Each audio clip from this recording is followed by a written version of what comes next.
Good morning, everybody. Welcome to another episode of Hawk Blogger Mornings. I am Brian Nemhauser. You can find me on Twitter, Instagram, and now TikTok at Hawk Blogger. And it is a Seahawks Saturday, which means, at least for now, we still get to talk to our good friend Jeff Simmons at Real Jeff Simmons all over the place.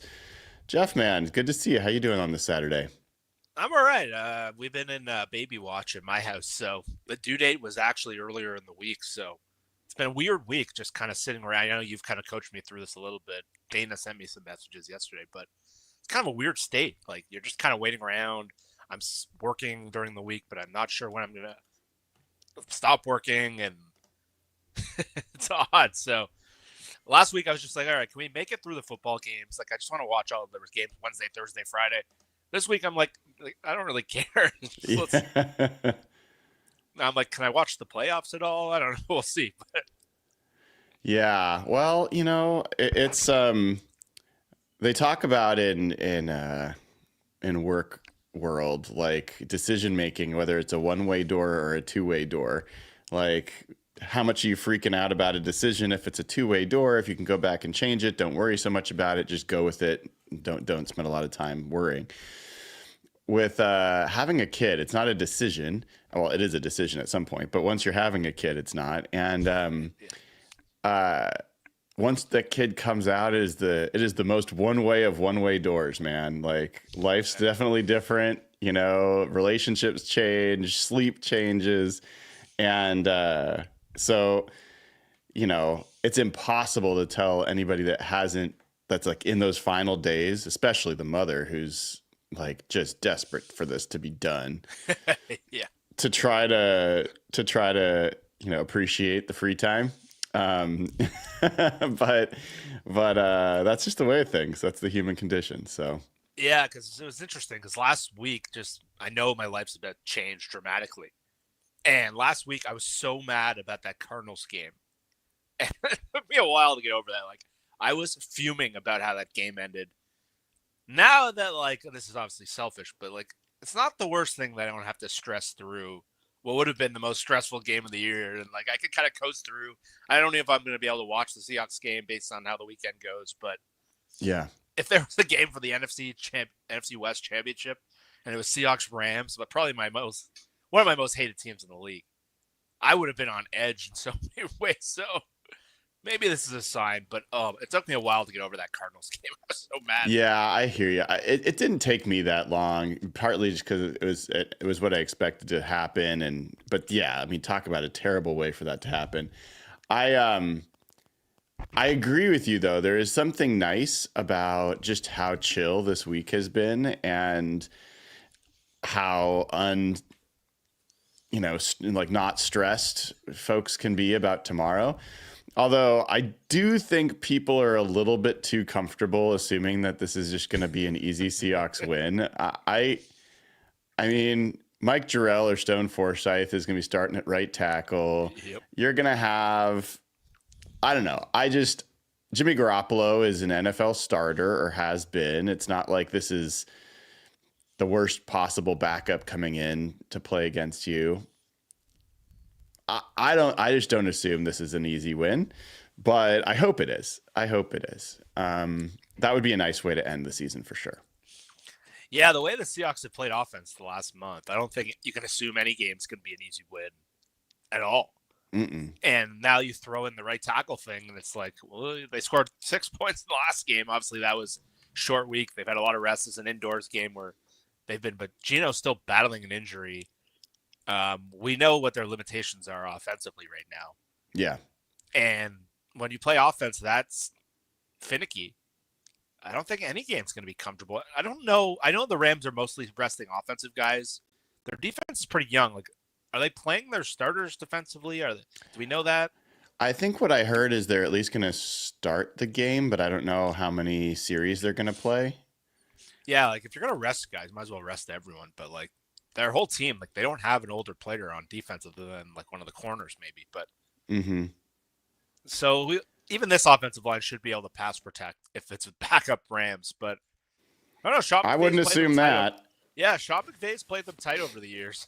It's just even when Aaron Donald was out, or Stafford was out. They lost to John Wolfer in the playoffs. So I don't know. I feel like this game is, I think, a 6.5 point spread. Like, I think a lot of people are betting the Rams. So Well, yeah. I mean, I saw some folks really freaking out about Abe Lucas not playing, meaning that is Abe Lucas, injured again? Is this a problem? I don't know about you, Jeff. I just read that as they got what they needed out of Abe Lucas this season. There is zero reason to risk that guy. He's so important for the roster construction. And we're going to talk about the offensive line. That's the primary thing we're going to talk about today, which I'm looking forward to. But I'm not. It wasn't even his knee that's keeping him out. It's like a core thing or ab thing. Like, I wouldn't even be surprised if it's just we were putting him in a bubble wrap for the last game of the year. Yeah, like he's been playing probably a little banged up. He's admitted it's been hard on his body because he didn't have the training camp. And for me, like, if he goes out and he gets injured and then you create a hole there, that would be a massive blow to what's been a decent development in the second half of the year. I'm not. I know we talked about it on other shows whether we need to add another right tackle in the offseason. Like, I think Abe's been pretty solid considering what he's gone through. If it was like another knee issue that Pete called chronic, which turns out probably wasn't, then I'd be like, but an abdomen injury, that could happen to anyone. I don't think they're connected at all. And I'm with you. Like, the risk reward here doesn't add up at all for a guy you need for your future, for the most important position group on their team now. Yeah.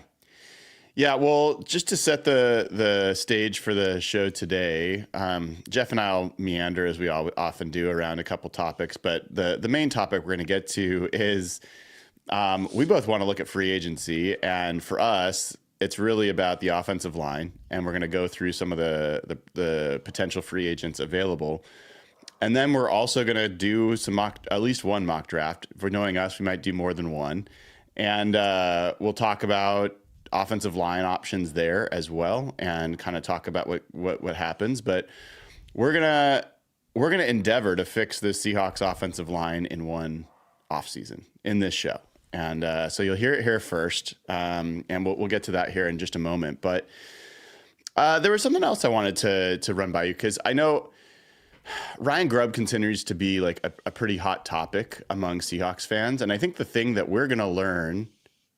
I think we're going to learn this by next week, is whether or not Ryan Grubb is going to come back for a second season. And I've been on record as saying for a while that I do not think that his philosophy matches well enough with Mike Macdonald's, and that's going to cause either him, like Mike Macdonald, to make a change, or Ryan Grubb may be like, this isn't a good match for me, I'm going to leave. That's been my perspective, and it's complicated because I personally am not saying I think Ryan Grubb should be fired. I can actually make a pretty strong case for why he should stay. I can make a pretty strong case about why he should not. I'm mostly on the fence, I would say, with him personally. I want to read something that Mike Macdonald said in reference to this yesterday at the press conference. But before I do, like, where are you currently at on your Ryan Grubb journey? I'm at the point where I think they should replace him. Now, I want to come out and say, like, I don't think they should replace him because he's inept or because he doesn't know what he's doing or he's a shit OC. Like, Shane Waldron, like, I was in the camp that, like, I just don't think he's very good. We saw what happened in Chicago. I think me on your show and the Monday podcast I do with Rob Staten, I think me and you and Rob, I think really we've been kind of ahead of the curve in hearing some of Mike's kind of swipes at him all year. And I think we started that pretty early. Like, I think some caught my eyes like week 4 or 5. And all year I've just been lingering, like, this match just doesn't seem right. I think about Michigan. I think about Baltimore and how running the football was the dynamic part of it, what connected everything. And the best example from the Seahawks side is that Arizona game where they just went in, they ran the football. That was their offense. What it did for Geno, that's what I think of when I think of, like, the Harbaugh teams. And that's not really who Ryan Grubb is. He's an explosive shotgun, and the Washington offense was great last year. Look at Penix. Look what he's done there. And so my philosophy has always been, I just don't think this this felt like more of an arranged marriage than a choice. And then the reporting came out that he had to be convinced on him and that this wasn't really a hand-picked guy, and it kind of added fuel to the fire. So that was really my perspective all year. Then there was that Jets game where that one sequence just broke my brain. Mm-hmm. And the Packers game. And there's just like a lot of instances in that little stretch of games where I just felt like their run pass decisions were so off when like they were running the football pretty well. And it just got me to the point where I just became like so negative towards Grubb. I kind of lost my philosophy on him and lost. So that's my perspective. Like that, I think and Brian, me and you have been talking about this for years. Like this team just needs a running game. And then you see what's happened in the NFL. You said this to me before the year. Like if we just give Geno a running game, like it's going to make a big difference. Mm-hmm. And so for me, the big philosophy from my perspective is I want someone who I know is going to focus on building an NFL running game. I don't feel great about Grubb there. And that's why I think that they should replace him. I think that kind of ties everything together. But again, I don't think he's an idiot. I don't think he's inept. I don't think he's like a shit OC. My issues with him, like the lack of under center, the play action, all that he comes back to, I want to put someone who could be kind of what Brian Flores has become for Kevin O'Connell. And you and Mike talked about that really well yesterday on your show. O'Connell came out, his first hire was Ed Donatel, who was a guy who was actually supposed to be on the Seahawks staff that year. And it was a disaster. They won a lot of games that year, but you can see they're kind of frauds. He then needed a head coach of the defense, essentially. That's what Flores has become. And because of the move they made with Cousins and they had reinvested that money, they become a Super Bowl level team. I think Mike needs a coach like that in offense. I think he's had some struggles knowing what he wants to be. I don't know if that's Grubb. So that's why I think I think they should look to upgrade on him. I don't know if they will. This week is massive. But for me, my perspective is they need to look for someone who can be like their Brian Flores of the offense. Well, I'm glad you brought that up. I'll talk to that in a second. I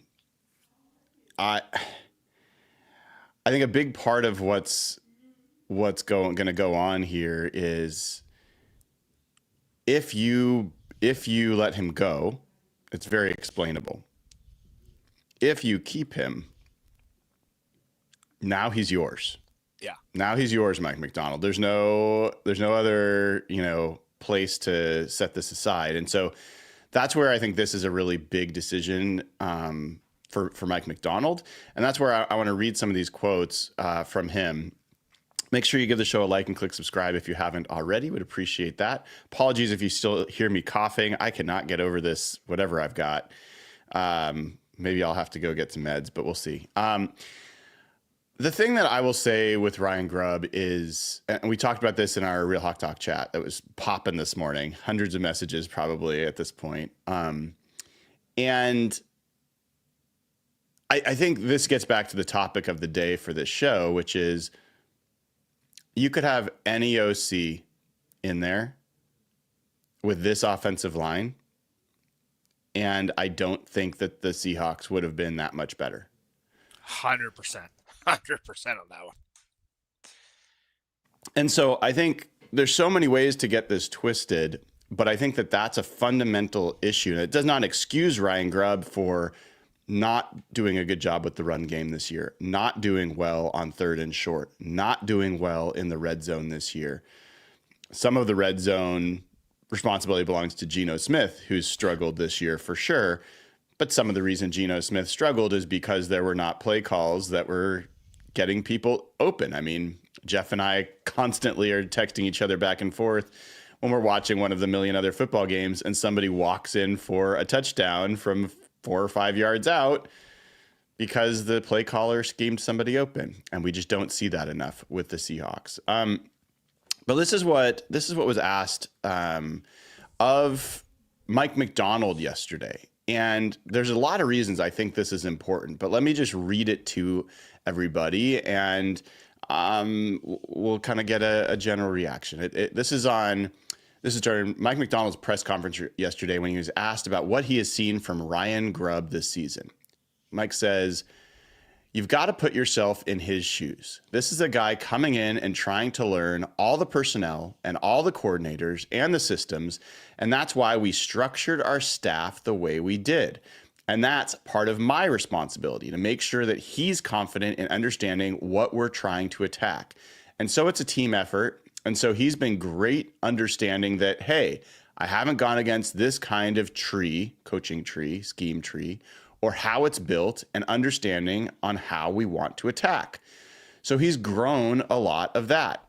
But you have to. It's like when I went back to Michigan, guys on staff had to help me out on who we were playing against and the history behind the schemes and their philosophies. And that's really important. So we do our best to help him out. On his time going back to Baltimore, this is Mike Macdonald, as a coordinator, after getting that experience, he says, I'd say to a lesser degree, just because you are 1 year out and I had 9 years in the NFL up to that point where I was living.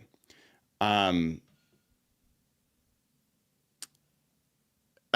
then on why steps he's taken as a coordinator matter, there's path dependence involved, and there's families of offense that people share similar characteristics with those guys that people they've worked with, and it's all kind of connected. It's funny. You start talking to football lingo and you're like, hey, how'd you get that word? Well, shoot, that came from Bill Parcells 25 years ago. So it's a connected net of philosophies and sharing ideas, and people are stealing from people all the time. But it's cool to kind of track and see where things come from and who really pioneered certain ideas. So there's a few things that jump out for me there, Jeff. One, that's the closest thing to Mike Macdonald taking arrows for Ryan Grubb that I've seen all season. Yeah, hearing that spoken out, like when I first read it, I didn't see it that way. But when you kind of read it out to me, that was my read. I was like, yeah, he's kind of saying we kind of might have made a mistake here. And there was more of a... Oh, that's what you think? Yeah. Interesting. Say more. Yeah. I got the read there. He was just saying that was more of a learning curve than maybe we needed. And he was just talking about the challenges of having to learn the families of offense and the families of defense. He's kind of alluded to that before. And I think they were prepared, which is why I think like Jake Peets was brought in. But I think he was saying this was harder than it needed to be, and here's why. So what was your read? Yeah, my reaction was that was the first time Mike Macdonald was saying, hey, this is on me. Yeah. Like Ryan Grubb, we knew he was going to have to learn this stuff. We did bring in some people around him to help him. And he was creating some space for Ryan Grubb there as opposed to being harsh or, pointing a finger. There's been a bunch of other times this season where he just wouldn't even talk about him directly or seem to be annoyed with him or, not really doing anything to cushion the differences between how Ryan Grubb would talk about something and how he would talk about it. And so if I'm right, which I might not be, or I might be, there's really two possibilities of why that would change at this point. One, it's that he's saying like, hey, we know this is a process and we're going to be through it, continue on it next year. Or he's preparing to basically shield him next week and saying like, hey, this was a tough thing that he had to do. Didn't work out, but Ryan Grubb is not the reason that it didn't work out. This was a tough thing to try to figure out. Yeah, that's kind of what I was meaning. Like it seemed like he was saying like we might have made a mistake in terms of himself. So like my first read when I saw that initially this morning and I read it was like, well, they're asking a question that like even if he was unhappy, like how do you answer that question? It's something I was always like I'm always kind of looking for. Like he's not going to go out and blast Ryan Grubb. I don't think that's his style. I don't think that's who Mike is. So I think it's setting up the possibility of, I think you can now create a scenario of either side in your head, and that's where it's tricky. Where if he's back, he can say like, okay, this guy had a learning curve. We're on the right path. Like when they were talking about that process with the run defense, me and you were ready to yank our hair out. We're like, just put everyone in the box. I don't care. Yeah. And they ended up becoming a good run team. And I was very frustrated with the process of it. Maybe it took a trade, but that seems to be his approach to things. On the other side, if he gets rid of him, it's kind of an explainable way of what happened. It kind of tees up his next job. And I don't think there's anything wrong with that. Like if Ryan Grubb could go right back to Alabama as the OC and it's a really good job, or maybe he wants to stay in the NFL. Maybe he likes it. But It's hard to say because it's one of those questions that it's really hard to answer. You're not going to be like, well, this didn't work out. Like we had Pete in the past be like, oh, Brian Schottenheimer's back. 2 days later, he's fired. Or like Jeremy Bates did a great job. 2 days later, we see the release. Jeremy Bates has been relieved. So we don't know. I don't know what it means. I wish I had a better, clear answer. But hearing you say it, it sounded a little more of him kind of putting it on himself. Mm-hmm. And that maybe brings me back to maybe they think, because this isn't like a learning curve. Like John Schneider is going to be under pressure. I don't know what kind of pressure Mike McDonald's going to be under, but they didn't make the playoffs. So that's obviously going to be hurtful to him. They should have won the division this year based on the rest of the teams. This is a massive decision for Mike and for John, I think, for their future. My hope is that they bring in someone else. They bring in someone who's a little more proven at this level, a little more reliable. You know what you're getting, but big picture, what you said before is dead on. I was talking this. Me and Michael Sean Dugar were getting into it. I saw Mina Kimes kind of say that if you heard Mina talk about it in her podcast with Ben Solak, she was exasperated when she got to the Seahawks. They were doing a segment on why every team missed the playoffs. The reason the Seahawks missed the playoffs this year, and their core issue is not their OC, it's their offensive line. Until they fix that problem, no OC, no quarterback, no play caller, none of it's going to matter. They have to fix the core problem of the team, or else they're stuck. And like me and other people focus so much on Grubb, but ultimately, I want someone who's a little more proven at this level. Like this isn't a training ground for coaches. Like you need to try to win now. But I'm just so focused on the offensive line because it almost undercuts how big this decision is because it is the core issue with the team. The team's not going to get better until they fix that. And I'm sorry to sway it on a completely different topic, but no, I think that's what we're going to get to. So the other piece I'll just mention, I wrote yesterday on hawkblogger.com after Mike Sando and I did some research about a trend that I've noticed, which is that it feels like a lot of these teams have two head coaches on their team. Yes. And when I went back and looked at it, I was interested and surprised to find that the last 10 Super Bowl winners had multiple play callers that were head coaches or had prior head coaching experience. And that means like, and in all those cases, Jeff, it was opposite sides of the ball. So Andy Reid has Steve Spagnuolo, you have even Bill Belichick had Josh McDaniels, whether or not you think, Josh McDaniels doesn't mean that they're good head coaches. Brian Flores was not necessarily the most well-renowned head coach for the Dolphins, but he's a head coach. And so is Kevin O'Connell. And I went back and actually Dan Quinn is the last example of a Super Bowl winner that had the opposite, like a DC or an OC. You could say Darrell Bevell as well was not a head coach, but Dan Quinn went on to become a head coach. Yeah. And in 16 of the last 17 Super Bowl winners, 16 of the last 17, that's almost 2 decades, have had multiple head coaches opposite of each other. The head coach is one, and then if it's an offensive head coach, they have a defensive coordinator who's been a head coach, or the opposite. And so if you think about that for the Seahawks, Mike Macdonald's the youngest head coach in the NFL, has never been a head coach before. If anybody needs somebody else to be a head coach, it would be him. But one of the other things I'll just read out to you that was interesting, Mike Sando and I were trading messages late last night. He mentioned yesterday he got this Bill Walsh book that's very like the coach's Bible, essentially. Oh, it's like a really hard one to get, isn't it? Like it's hard to get. Stores. Yeah. And he sent me this passage that he was reading last night. I'm going to read this to you. It says, "At times, the head coach may be so relieved to find an experienced coordinator that he concedes a great deal of his power and control to the coordinator by assigning complete responsibility for a large segment of the squad without establishing appropriate philosophical parameters. The differences in philosophy can substantially become entrenched in the players without the head coach recognize it. As a result, the staff and the squad may be split into 2 or more distinct factions." I thought that was crazy, right? So that book is famous in like NFL circles. Like everyone in the league has probably read that book. Like I bet you if you brought that up to McDonald, he would he would be able to talk to you for hours. And so the timing of that is wild because obviously Sando has it. That's not the least surprising thing ever. He just bought it. I think he just gifted it himself this It's holiday like season. They don't sell it in stores, from what I understand. It's one of these things you have to like acquire. Mm-hmm. Like I know Michael Lombardi always talks about that book, and it's just funny. It's funny. Sando is always on this stuff, so that couldn't be more like dead on to what the Seahawks are going through. Mike's a first-year head coach, youngest head coach in the league. That is really interesting insight. Yeah. So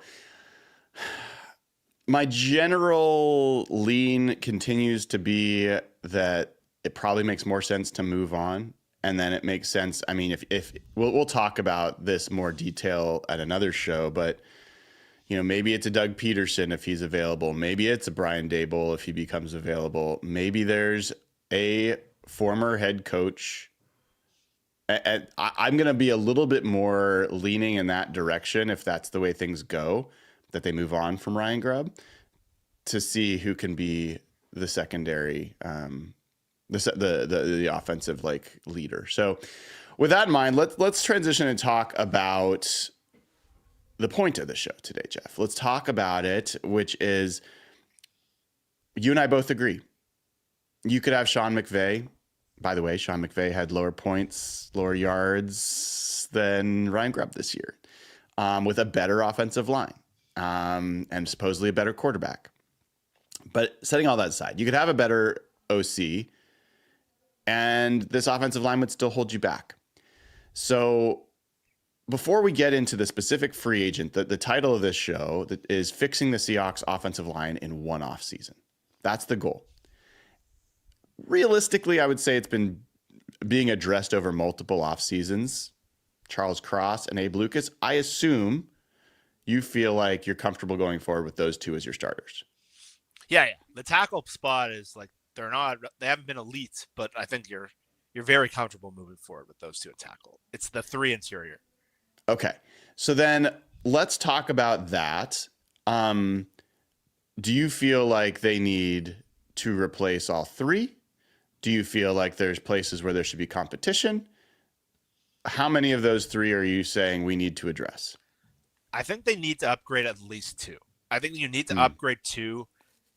I think the floor with either Oluwatimi or Lamea is fine if you really upgrade the other two spots. In an ideal world, you'd upgrade three, but then you're at like this continuity issue again. But I think a lot of offensive line people, they talk about like you just need to have like competent players. You can't have a weak spot. And Washington, for example, was in a worse state than Seattle last year. They went to free agency and they signed guys like Tyler Biadasz and Andrew Wiley and I can't remember how to pronounce the guy's name from Kansas City, Alec Reddy or something. Mm-hmm. And just having the three of those turned what was the worst offensive line last week to a competent one. So you really just need to. So for me, like if you have two solid players, then you have an Oluwatimi or you have a Lamea, I think that's totally good. But I don't think you can have both of them out there again. I think they're perfectly good depth guys. So I don't think you can just upgrade left guard and be fine. I think they'd be okay. But I think we've seen some physical limitations in both of them where I think you need to do two to have a competent O-line. Well, so this is good because I see it slightly differently. Yeah. So I'm comfortable with the tackles. We're on the same page there. Sorry, let me clear my throat so you don't have to listen to my frogginess. I'm comfortable with Olu at center. I'm also comfortable with the notion that Christian Haynes may be able to cross train and be competition at center, and that could be an interesting duo there. I am comfortable with, so like let's just say like generally 3 of the 5 I would say I'm comfortable. If they did nothing, I would be okay with. Yeah. And then that leaves the other 2 positions. Personally, I think the best case scenario is that they sign one clear starter and one person with a high enough floor that if Laumea does not work out or Haynes does not work out as your other starting guard, that you have someone else who can plug in. but I would not necessarily say they should go out and sign 2 starters on the offensive line. So that's where I'm a little bit different. I'm a little bit more bullish, I think. I think Laumea full off-season program, I like what I've seen there. Olu full off-season of knowing kind of what he needs, I'm okay there. I'd generally be looking to sign 1 clear starter and then 1 could-be starter at the other guard spot. That's kind of where I'm at. Yeah, I think they need to upgrade the 1 spot for sure. And I think you've seen enough of Laumea from like a run blocking standpoint and a growth if you add the offseason where I think you're fine. I just think the danger is so many times you believe a little too much in what you see and you kind of get comfortable with mediocrity. I think that happens sometimes. Like the Seahawks a couple years ago were like, okay, we just need 1 guard and we'll be fine. And then they end up getting Gabe Jackson, who was pretty meh in the end. And the offensive line kind of crumbled around him. So I think they need to throw a couple bodies at this thing. But I think there is enough, and that's what I was saying before. I think there is enough from Laumea and Olu. Olu is a solid, like he's at least a solid floor. So like you can put him out here and you're not screwed like they've been at some other center spots. So I don't think like me and you are too far off, but I just think the danger of when I look at the free agent crop and I look at who they can actually add, of just adding 1 like floor raiser, I don't think that's enough.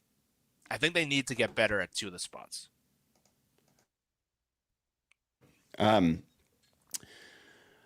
So that brings us to free agency start because that's how this is going to roll. Free agency will happen first, and then we'll go from there. And I've got a list of the top free agents, and we'll go through it from PFF. You got your list. Go through all these people. But here's like the undoubtable, like non-debatable piece. Trey Smith, guard for the Chiefs, finishing his rookie deal. He was a later round pick that they hit on. He's one of the best guards in the NFL. He is cream of the crop. He is A++. He's an A+ kind of guard. Now, the question I have for you, Jeff, because I assume you agree with that. Yes? Yeah, like he was a first-round talent that had crazy medical red flags. They didn't think he'd last 3 years in the NFL. So a lot of teams took him off their board. On film, he was an amazing player in college.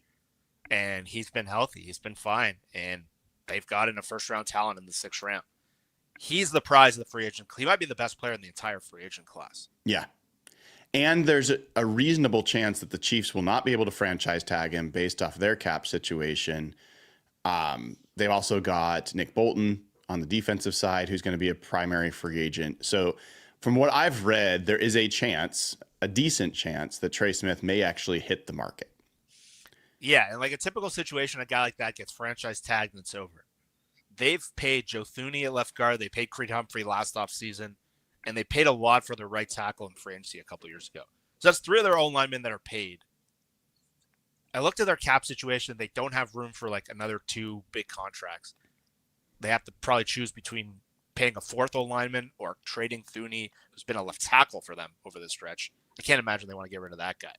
So unless like Travis Kelce might retire, which could open up some money for them, that clears out a lot of money. But it's hard to see a team paying 4 old linemen. It's too much money at one position group. It's unrealistic. 3 is usually the max you're seeing now. So I think Jeremy Fowler wrote a couple weeks ago that it seems like he's going to hit the market. And he's the guy who's going to get paid $20 million plus a year. So It's going to be hard for the Chiefs to pay a 4th offensive lineman. I can't remember their name of their right tackle, but they have 3 among the highest paid at their position. Well, so that's piece 1. Let's assume for now, for the purposes of this show, that he'll hit the market. Piece 2 is like, well, is John Schneider, he says those positions are overdrafted and overpaid. Let me just restate again my understanding of what the way the team sees that. The team has rules like they pay good players and they pay for premium positions.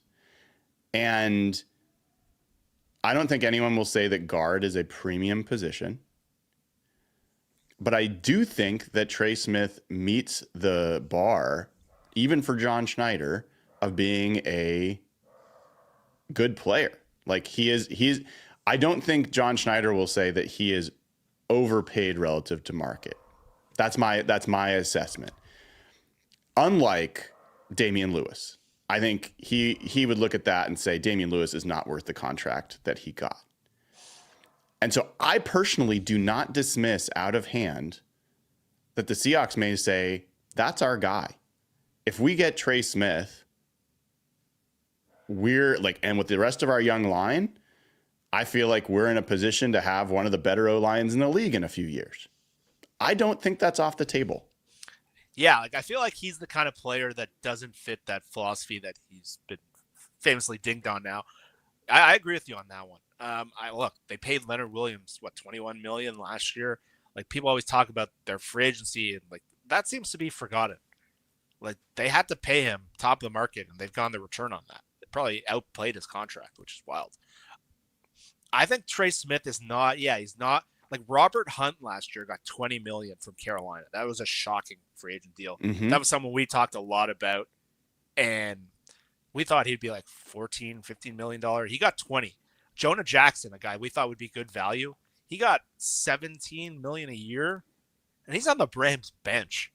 Like it's always scary when you pay like the fourth offensive line on fourth like best player in a good offensive line, but Trey Smith has been a first-round player. Like, he wasn't drafted there because of medicals, but he's that kind of guy. I agree. I think if he hits the market and they can figure out their cap situation, I think they're going to make a push for him. I don't know if they'll get him. There's going to be a million teams that are going to want to sign him. He will be the highest profile free agent if he hits the market. Would you be supportive of them, breaking the bank to, if that's the only move they can make from a free agent's perspective at guard, would you make it? I would be running down the streets like Evan did in that one time if they could do that move. There's not a free agent deal for offensive line that I would not celebrate at this point. But if you can get him, like, yeah, if that is your whole free agency, I don't care. The Seahawks are now at a point where like they have a very healthy defense in terms of like building and money. It's very clear what their area of need is. They have the flexibility. Yeah, like right now, if you look at their cap space, people freak out about that. I don't think it's relevant. It's like looking at interest rates. If you're going to buy a house in 10 months, it's irrelevant. They can move money around. They need to sign Ernest Jones, obviously. I think you could obviously sign both of them, but year one cap hits are not big. By the way, they're really set up well flexibility-wise. So I think other than like not having the cash or something, there's every reason they can make this move, and I think it would be an A-plus move. I think we've seen the return on investment at that spot. Like, look at the Chiefs got a Joe Thuney over the years. The price point of guards has gone up significantly since then. Yeah, I'd be running down the streets like Evan on that one. What if, and this is just a hypothetical, what if it meant you couldn't sign Ernest Jones? I'd still do it. I think there's more value in a great offensive line, and I think it's a more valuable position. And I think there's enough linebackers where you can find a competent player. Obviously, Ernest Jones is great, but to me, not just because of where the Seahawks are, I think we've seen the return around the league. It's far more important position. Yeah, I think that this guy should be their top target. I think they should make a hard push to make it happen. I think if you get Trey Smith, it could be the move. It could be the Cliff Averill, Michael Bennett move for this team. Exactly. Like really accelerate the growth of the overall squad. And so I know people are going to say, well, the Seahawks are $6 million over the cap next year. And like you said, folks, we'll spend time on that another show. It's going to be very straightforward for the Seahawks to clear $40-50 million in cap space. Even knowing that they're going to have to re-sign some other guys, they'll have the maneuverability to go after a guy like this. And again, he might be a $21-22 million a year player, but his first year cap number is going to be a lot less than that. So that's the point that everyone misses. And the Seahawks don't have a lot of money tied into their future. Like Geno Smith is up after this year. DK's up. So if you look at 2026 cap room, the Seahawks right now have $170 million of cap space. Obviously, that's a flawed number in its own right because DK's not signed there. Geno's not signed. They have all these young guys from the 2022 draft class they're going to have to pay. But their roster flexibility, if you talk to people around the league, is really good. It's really healthy because they don't really have anyone paid beyond next year. So free agents this year are actually really easy for the Seahawks to acquire, where they have all this room to add the cap hits to grow next year. And they have that 2022 class coming up, but they don't have to pay a lot of those guys yet either. And then their first year cap hits won't be bad. So they're actually set up in a flexibility standpoint. So many people focus on like, we need to have room for IR and all this crap. And it's like every other team does too. So the Seahawks next year, the number right now is irrelevant because you can drop out money left and right. There's so many levers they can pull. They're not in an unhealthy cap position. I would argue with anyone that says they are. Again, it's the numbers now, like you knock out Tyler, Draymond Jones, you can do stuff with DK and Geno. There is a lot of ways they can create money. So they have 170 million of space right now for 2026, which means they don't have a lot of money. It's a lot. And then Ernest Jones is going to get signed probably. So they could go $6 million cap hit year one, $20 million cap hit year two, and it's nothing for them. Yeah. Yeah. So I'm looking at the PFF top 50 free agent rankings, and Trey Smith comes in number 2. They have T. Higgins as number 1. Yeah. I'm one of the only people in the world that I think T. Higgins is overrated. But whatever. Fine. So Trey Smith number 2.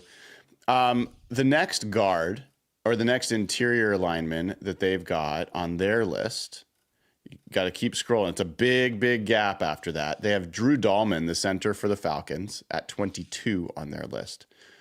You interested in that at all? He's okay. I'd be okay with it. Like, it's not something that's going to get me super excited. He's a competent center that I think will probably get paid too much in the market. But no, I'm not thrilled about him. But yeah, I don't want to spend money on a free agent center. Yeah. I think we've gotten enough from Olu that I just don't think we're going to get enough return on the investment to spend on a free agent center. Yeah, the only one I'd consider is Ryan Kelly. We would get to this. Ryan Kelly, he's actually become a diminished player, which I think would lower his price point. I think he's like a really good leader and he's tough.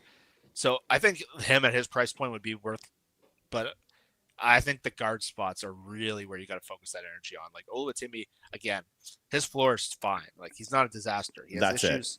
That's it. He has physical limitations. You saw him get blown by in that 3-man rush, but I don't think they need to go out and restart that thing again, have a stopgap, create issues. I don't see the center that jumps off the page to me in this market. Yeah. Yeah. So then we get to the next guard. And this is 24th and 25th on the list are both guards. 24th is Will Fries, or Fries. Line. From the Indianapolis Colts. He's also coming off his rookie contract. He had a fractured tibia in week 5. So he underwent surgery and he's not been playing since then. But he had an 87 grade as an offensive guard at that point. Interestingly, their free agent comparison is Damian Lewis. I was going to say, like, that sounds very much like Damian Lewis. Like, he's a solid player. He's been, like, pretty good. Like, they've had trouble getting guards for a while, and he's come in and really stabilized the spot. He's not, like, a high ceiling player. He's a guy who raises the floor. He's very competent. He doesn't jump off the page to you. But he's the kind of guy you throw in there, and he doesn't screw up a lot. I think Damian Lewis's contract is he's an okay, like he would be an okay ad, but that's not the kind of player I think I would be looking for. I think there's other areas where I would be targeting. But he's got the right age. He's got some upside there. He's graded out well. He's young. My concern a little bit with him is I'm just not sure he's the mentality, like he's got the mentality, the leadership that I'm looking for, or the top shelf kind of play. Like, I don't think he doesn't seem like as tough of a blocker when I've watched him play. He seems like a skilled guard. Like I wouldn't be upset. Yeah. But it doesn't feel like what the Seahawks need as much. So he's not as high on my list. I agree. So the thing that I don't love about him is he's surrounded by really good players.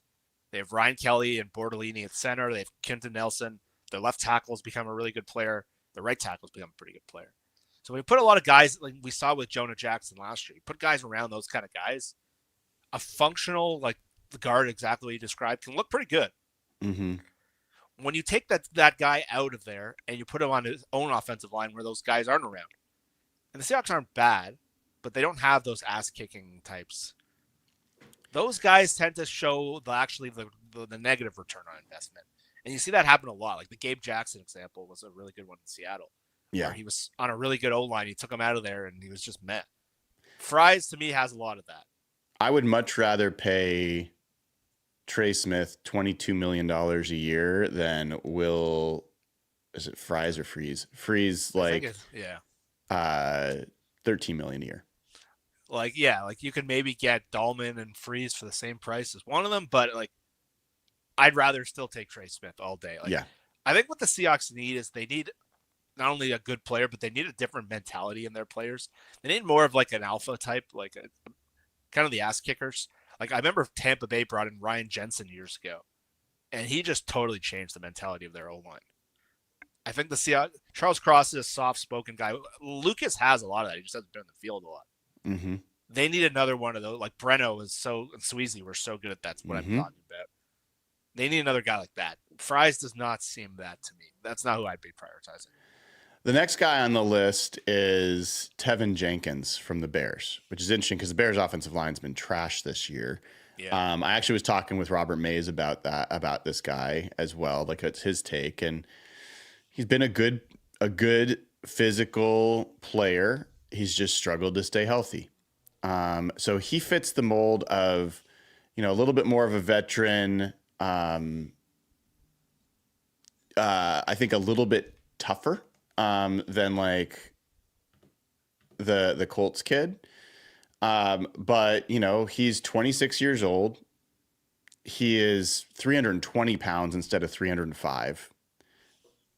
Interesting. He's 6'6", which is pretty long for a guard. Yeah, wow.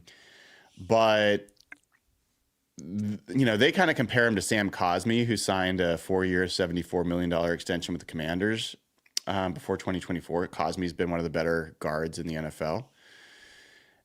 They also compare him to Brian Winters back in 2017. So he's not as high on my list. He's like a guy that I'd be fine if you strike out on a couple of the other guys that I do like. But I'm a little concerned with adding another injury. Like this guy had multiple injuries, not even just one. He had like 3 or 4 injuries. Yeah, you took the words out of my mouth. I was going to say, like, this guy would be like a plan B kind of guy. Like, if you don't get the guy you want, you need a backup plan. I think I'm okay with that. Like, you can't go in and, like, do what, like, my Blue Jays do in free agency and go with no plan and then just don't have a backup. He would be logical as a plan B. As a plan A, it doesn't do much for me for the same reason. Durability is a big value out of that spot. That was literally the reason they did like Laken Tomlinson. He literally played every snap this year. The Seahawks can't be putting money towards a player that's had durability issues because then you're just kind of putting money to it's a very calculated risk, and I don't feel great about it. So he does grade out well. Like I remember him from the draft. He was a first round fringe guy that they thought might go as, I think it was a tackle. And he's kicked inside. Based on the measurements you said, that sounds about right. And he was a first-round player coming out of college. They weren't sure if he was a guard or a tackle, and he shifted as a guard. So sometimes you can pull guys out of bad offensive lines that just need better talent around them. But every free agent decision is like a bet. Like you're making a bet on something. To me, the durability questions and then having to overpay him, that's not a great bet. And it would be you're really rolling the dice in a situation like that. Well, so part of what's really interesting here is I told you there's a big gap from number 2, Trey Smith, all the way down to 24 and Will Fries. I don't know. Tevin Jenkins at 25. Well, this is the middle class of the free agent group. So 27, our good friend, Kevin Zeitler, who's on 1-year deal with the Lions. He's 34. he's having an elite year again, as we knew he would. Everyone was like, why are you guys advocating for getting this old guy? We need someone else. I'm like, if we had Kevin Zeitler this year, it'd be a major game changer. I don't think he's still an option. I don't think he's coming out this way. I think he's going to continue to hunt championships. And I think they'll probably try to figure out something in Detroit. And if not Detroit, maybe he'll go somewhere else, Midwest to East Coast. I just not sure I see him coming out this way. I 100% agree with you. And I mentioned Gabe Jackson a few times. I don't know how well you will remember this, and sick that I do, but the Seahawks thought they had signed Kevin Zeitler that year. They were in on it. Russell and him played in college together. And what I understand is they offered more money. And he ended up signing with Baltimore that year. Mm-hmm. And that was when he was younger. The Seahawks were in the championship window with Russell. He played with Russell. And he decided not to come out here. I remember I was pretty mad about it. You kind of pointed to me at the time, like, guys just don't want to sign in Seattle sometimes. Yeah. And so this is a guy that they've had targeted for a long time. This was 2020, I believe. And that's where Gabe Jackson was their backup. They ended up having to give a pick for him. But they had thought they were going to sign Zeitler. He was in their price point. And so last year, when he had a really good year with Baltimore, we're like, okay, maybe he ties with Mike. And he hung around the market a while. And the fact that they never made a play for him, or I think it's made it pretty clear that he's not going to want to come here. And then being on Detroit all year, which has been the best team from start to finish, they may win the Super Bowl, they may not. It's really hard for me to think at this point of his career, where he's been on that Detroit team, been on that Baltimore team that's been this close. At this point, he's going to come to a team that's been mediocre for years. Mm-hmm. Across the country when he turned down more money from them in the past. Yeah. I think there's like a less. So I know Evan's going to be all over this. Like, this isn't realistic. I agree. We've got a lot more to go to, but before we do, let's hit a couple super chats. Hawks fan Matt Man says, is there something wrong with Seattle's offensive line? Yes. I know Matt's just joking. Good one, Matt. I want to thank Rick R, as always, for his generosity, giving away 10 Hawk Blogger memberships. Hawks fan Matt Man gives away 5 Hawk Blogger memberships. If you are someone that gets one of these free memberships, consider giving one. Thanks to Rick R and Hawks fan Matt Man for their generosity. There's a couple other super chats on different topics. We'll kind of save those till later. Going to stay on topic here with the offensive line. So Zeitler's 27th on the PFF list. 28. So now we go 24, 25, 27, 28, all guards. 28, my guy, James Daniels. Pittsburgh Steelers, this is what they say about James Daniels. Daniels was turning in a career year, but unfortunately he tore his Achilles in week 4. The 27-year-old was solid in his first 2 years with the Steelers, recording PFF overall grades around 61, but showed some liabilities in run blocking. There should still be a solid market given Daniels' age and experience. That's already happened. And so this is a guy that, for what it's worth, was turning in, I mean, he was a 93 graded guard this year. He was turned in multiple elite run blocking games and had improved his pass blocking. He is tough. He's 6'4", 327. This is like a physical player. And he's coming off an Achilles injury, which is going to mean his price tag. I wouldn't be at all surprised if he signs a 1-year deal. That's a John Schneider signing. It is. And obviously you don't love a big man coming off an Achilles. It's a scary injury. It's taken a lot. We've seen what happened with Kirk Cousins this year. He can't move. And so very different at quarterback than at guard, though. Very different, though. And the age is different and movement skills are very different. So you don't love that. But that might work, like you said, in the reverse, because that would potentially completely changes his price point. And again, I don't think it's your plan A, but I think that would be a really good kind of situation as a backup plan, or like a realistic plan B. If you're trying to limit spending or you're trying to get value, I think he's a much better bet than Tevin Jenkins, just on the upside he's shown. He's been around. He was with the Bears for a bit. He was, again, a fringe first rounder that kind of fell because they weren't sure what position he played. He really fit in with Pittsburgh, like the mentality they had, the toughness. This is what I'm talking about. What I know they mentioned like limited liability as a run blocker, but watching him play, and I think you've highlighted him for a while, he's looked like a guy who's had that mentality, and Pittsburgh's kind of missed it. Mm-hmm. Like their running game's kind of fallen off a little bit. And like I think he's a really good balance of like risk and reward where the price point's going to be, the upside he's shown. Like assuming that his Achilles isn't a disaster and they would have to do their due diligence on that. I think he's in that middle ground for me of guys I would be really willing to kind of throw some mid-level money at.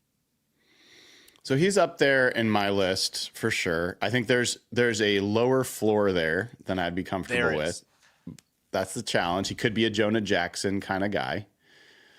But I think that's mitigated by the fact that one, I think you might be able to get him on a short-term deal. And two, I think the money will be lower. So to me, he is a totally reasonable option for the Seahawks in free agency.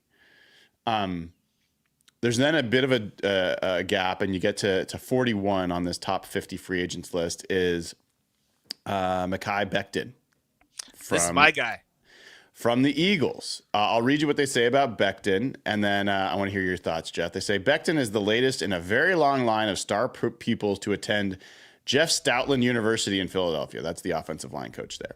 Working with arguably the league's best offensive line coach to get his career back on track, a kick inside to guard for 2024 may not be permanent move for Becton, as Eagles are possibly the best tackle tandem in the NFL, but his demonstrated versatility across the line is only a good thing.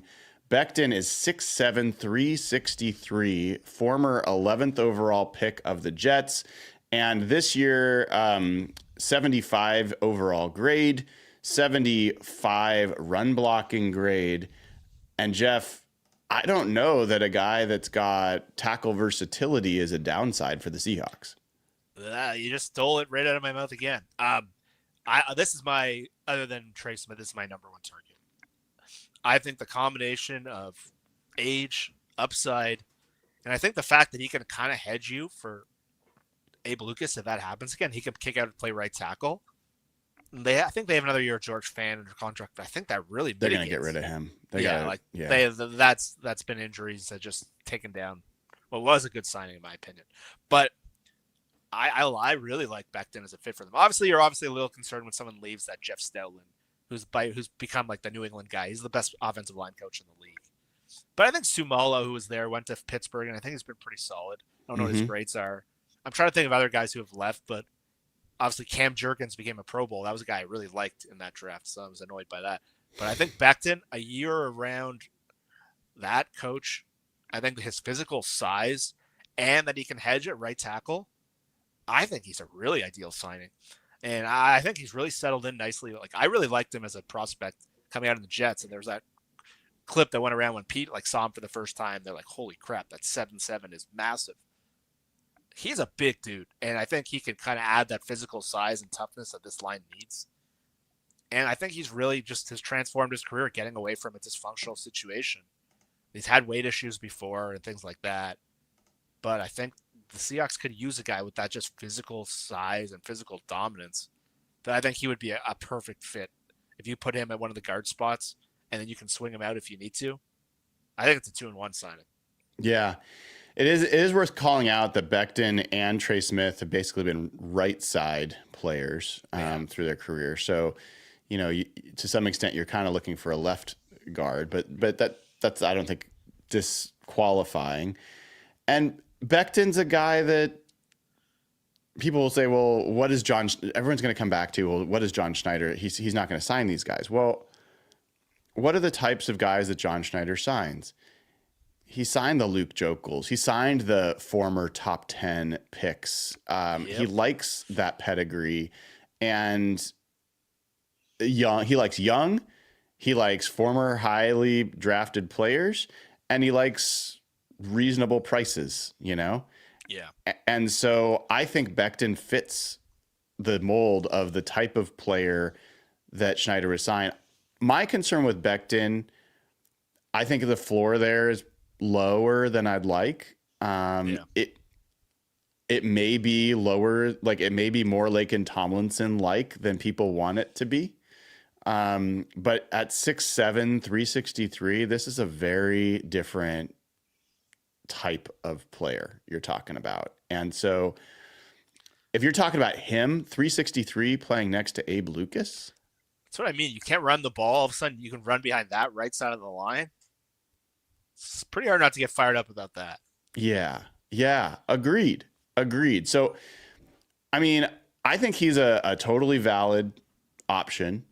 I think that does it for guards in their list.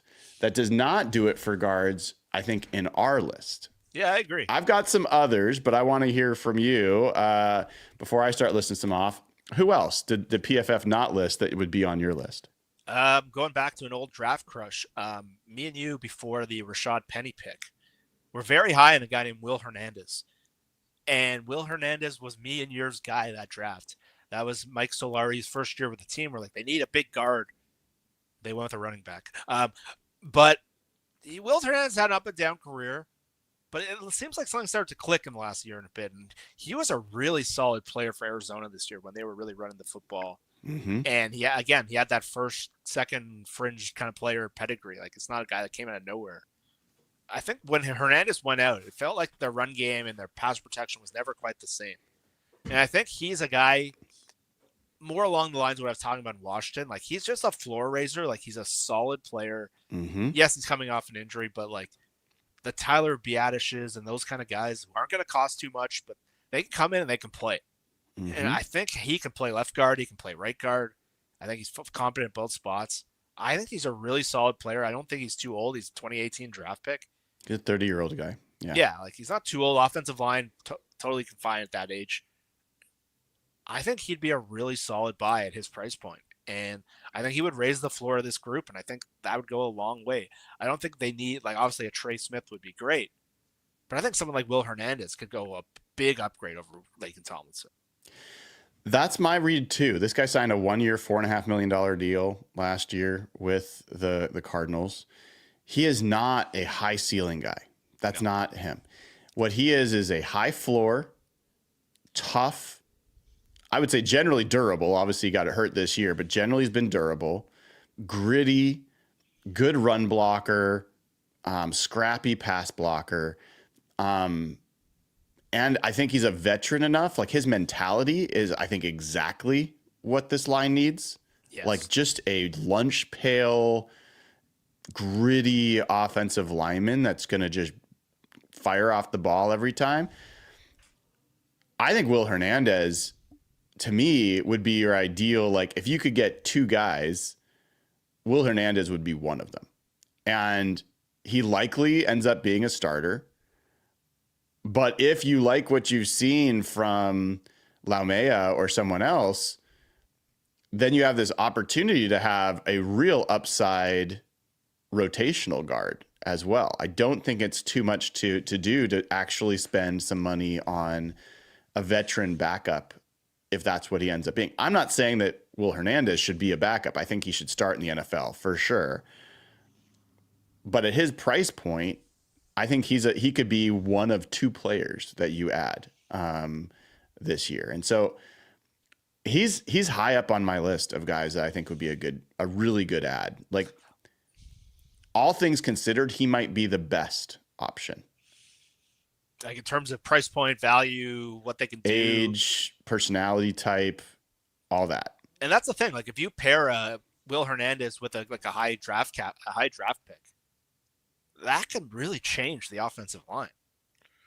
They don't have to go out and sign him and one of these centers we talked about. Like, they have to draft as well. And it's a spot where I think Daniel Jeremiah was saying day 2, there's a lot of options there. So I'm really with you on Hernandez. I think that would be one of my top 3 targets. If I was making a list right now, I think I would have obviously Trey Smith, Becton. I think Hernandez for me might be number 3. Yeah, he's definitely up there.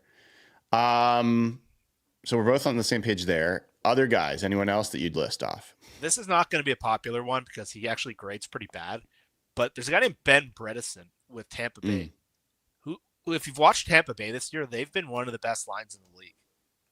And I think he's graded pretty poorly, but the people I know who like study that team really, really well, really think he's a solid player. He's kind of a Hernandez, but he just hasn't graded well. He's like 56 in a lot of spots, and you're like, what are you doing? But they got Cody Mouch there. They got Tristan Wirfs there. They got really good players. But he's just a solid run blocker. He's just a solid player. Like, he's kind of like a plan C kind of guy. Like if you Hmm. add him with someone else, I think he's a starting left guard who's capable if you put the right pieces. He's not going to change your offensive line. If you're looking for someone to change, this is not it. But I think he's a solid player, and I know the grades do not reflect that. I know he's been fine for a while, but I've heard good things about him. He's been a good player on a good line. Don't think he would cost too much. Not my first option, fourth or even fifth, but I think he'd be a fine one to add. That's an interesting one. I'll throw out there Nate Herbig as another Yeah. Steelers guard, 27 years old. He's a guy that I kind of like. I just like the Steelers kind of mentality and the offensive line personality that they draft for and that they cultivate. 6'4", 334. Again, I like these bigger players. I believe he's got experience at center and at guard. If I am right there, let me just double check that. I think I'm correct, but let me just be sure that that's the case. For what I'm seeing right now, it's mostly guard. Oh yes, he does have center experience. So the nice thing about Herbig is that he's a guy that could give you options at both center and guard. And so I like that about him. He's, I don't think he's as high ceiling as James Daniels, and I think he has dealt with some injuries as well this year, which I think is going to reduce his price. But I think he's another guy that is an interesting option for the Seahawks. Yeah, and the Steelers, they're going to probably let these guys go because they drafted Fautanu, they drafted Mason McCormick, who's been a functional player. I can't Mm-hmm. see them retaining either of those guys. So I think they're going to be available, Daniels, him, at pretty good price points. And I agree. I like just like the Mike Tomlin developed player. They've had issues up front that they've been trying to solve for a couple years now. But those guys are solid rotational like guys to have in your building. I don't think they're going to alter but I think those are the kind of bets that the Seahawks should be making more often instead of the ones they have been. Like the Lake and Tomlinson was like a purely durability thing, and they did get that right, but his floor and upside were just too low. So I think some of the guys you mentioned too, like the Herbig, I think he's a little better than those guys. I think he can add depth, but obviously that can't be your only move. If that's your only move, it was a rough offseason. What do you think about Brandon Scherf? He's been a guy like team. He's been like the Pro Bowl kind of guy, living off kind of reputation for a bit. Mm-hmm. He's He's had definitely in decline. he's in decline, and his age and injury history is not great. I think if you can get him for the right price point, it's worth a gamble. But I tend to rather go with guys on the way up rather than guys on the way clearly down. And so he might have like the Schneider thing because he was a highly drafted guy. Maybe they think they're buying low on him. And he's been like the perennial Pro Bowler right guard. But like the Jacksonville, he kind of fell off a cliff there. And so for me, it depends on price point with him. I don't love the idea of putting in like a declining player. I think I want to find guys who are going to grow together and get like continuity has been such an issue for this O line because I see a lot of like the same issues that happened with Gabe Jackson there. I have another guy I got to ask you about. You're going to laugh when I ask you. What about Aaron Banks? Well, I'm the one who liked Aaron Banks in that NFC West draft, which was the worst Yes. pick of the entire draft. It was not the worst pick in the draft. It probably was. Uh, he's fine. He's pretty. I don't want him. He's been pretty underwhelming. That offensive line is almost as screwed up as the Seahawks offensive line. They just had Trent Williams to cover it up. So, like, I get again.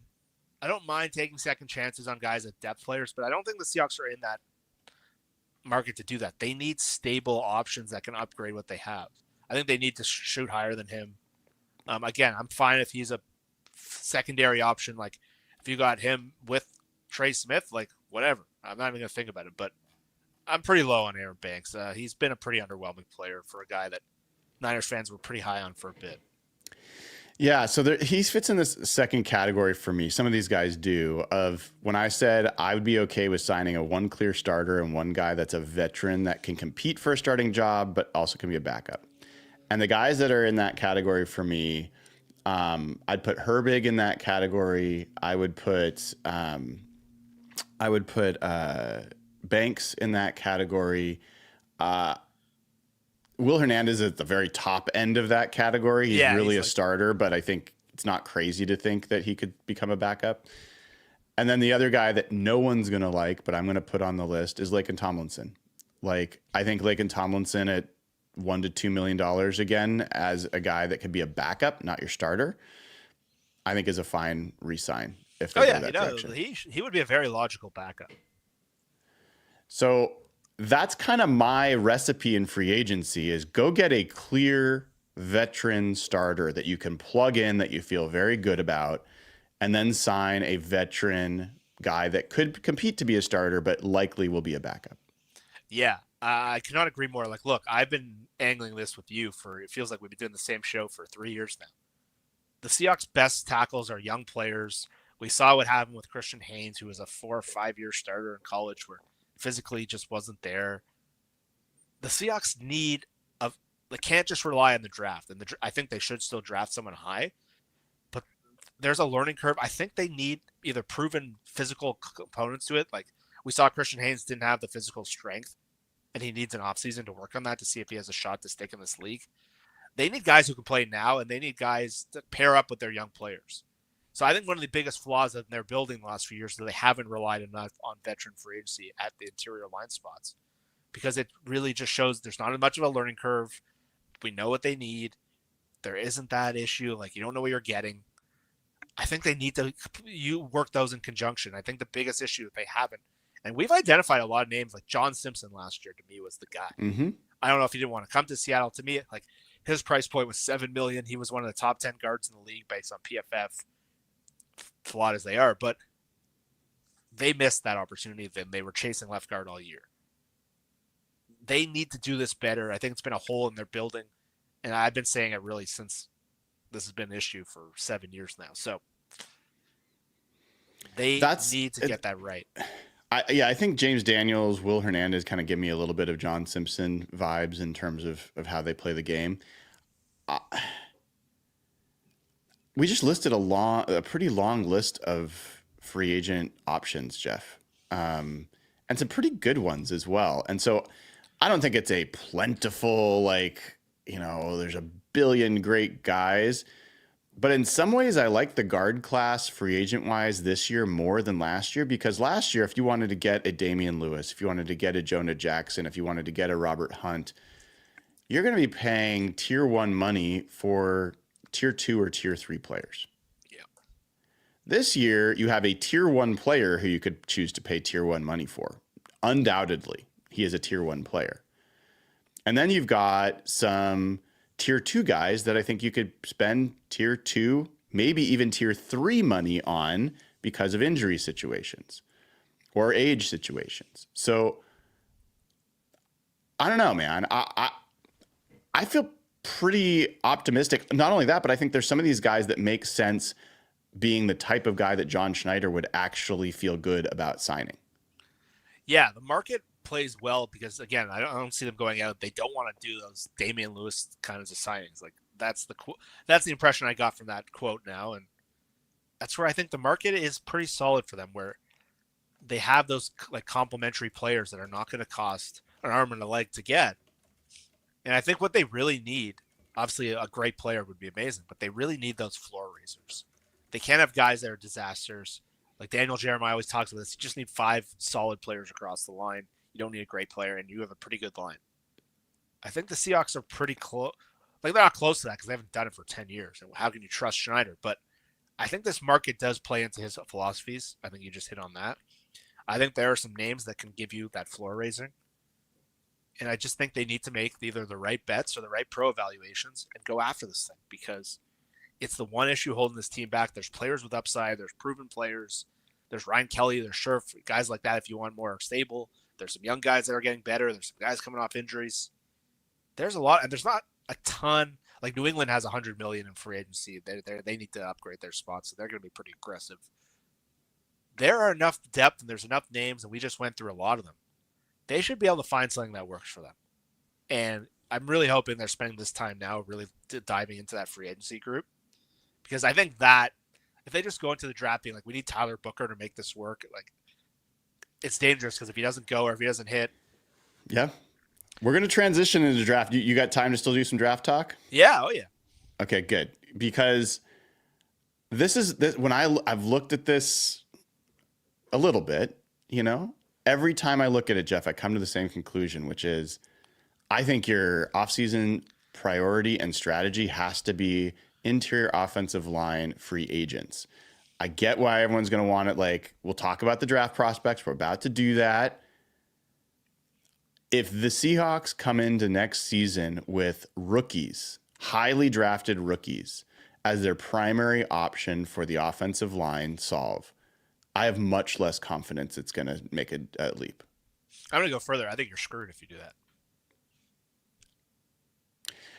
I can't say that because you hit a first round. You could hit somebody who's great, but it is a much bigger gamble, dude. I just think the strategy, you need to put them in conjunction with it. We've seen it. Almost every good team has used that conjunction of veterans with rookies. And that's where I don't think you could go only free veteran. I think you need both. I think you need both. I think you need a higher upside player in that group. I don't think they have anyone left guard, center, right guard right now with big upside. I think you get that from the draft. And I think you need the floor raisers. So I think you need both. We don't know what Christian Haynes is at this point. I thought he was going to be that floor raiser as a 5-year starter coming out of UConn. I thought that's why I liked him, because he profiled to me as that floor raiser. He was not. He couldn't get on the field. And Dominic Pooney was the upside guy. That hurt because he turned into a much better player. But I think you need them working in conjunction.